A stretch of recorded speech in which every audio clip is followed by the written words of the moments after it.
Les exemples de confession véritable que fournit la Bible ne contiennent pas une seule parole tendant à excuser ou à pallier la faute et à justifier le transgresseur. L'apôtre Paul ne cherchait nullement à se défendre. Il dépeint son péché sous les plus vives couleurs. Il ne fait rien pour en atténuer la culpabilité. J'ai jeté en prison plusieurs des saints ayant reçu ce pouvoir des principaux sacrificateurs.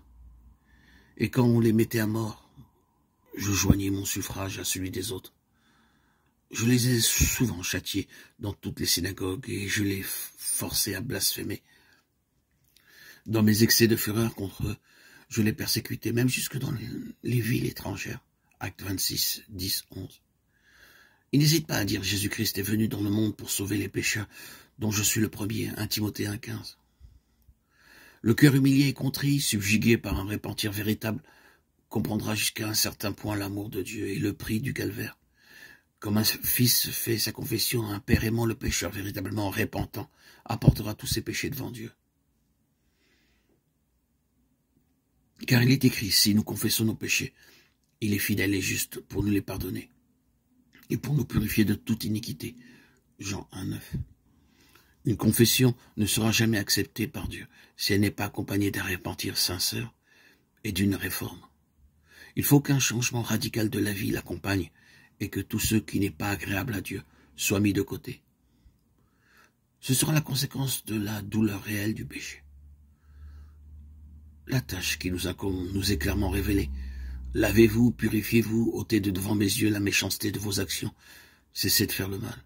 Apprenez à faire le bien. Recherchez la justice. Protégez l'opprimé. Faites droit à l'orphelin. Défendez la veuve. Ésaïe 1, 16, 17. Si le méchant rend le gage, s'il restitue ce qu'il a ravi, s'il suit les préceptes qui donnent la vie, sans commettre l'iniquité, il vivra. Il ne mourra pas. Ézéchiel 33, 15.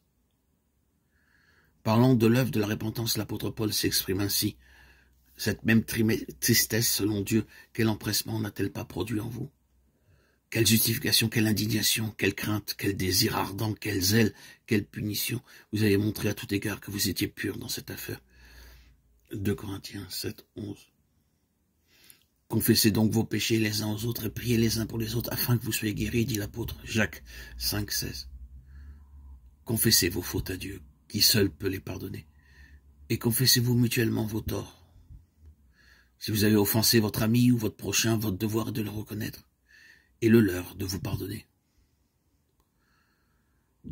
Vous devez ensuite rechercher le pardon divin parce que le frère que vous avez blessé est la propriété de Dieu. En l'offensant, vous avez péché contre son Créateur et Rédempteur. Le cas est alors porté devant l'unique médiateur, notre grand souverain sacrificateur, qui a été tenté comme nous en toutes choses sans commettre de péché. Hébreux 4, 15, qui est touché du sentiment de nos infirmités et parfaitement à même de nous purifier de toute iniquité. Ceux qui ne sont pas humiliés devant Dieu en reconnaissant leurs péchés n'ont pas encore rempli la première condition de la réconciliation.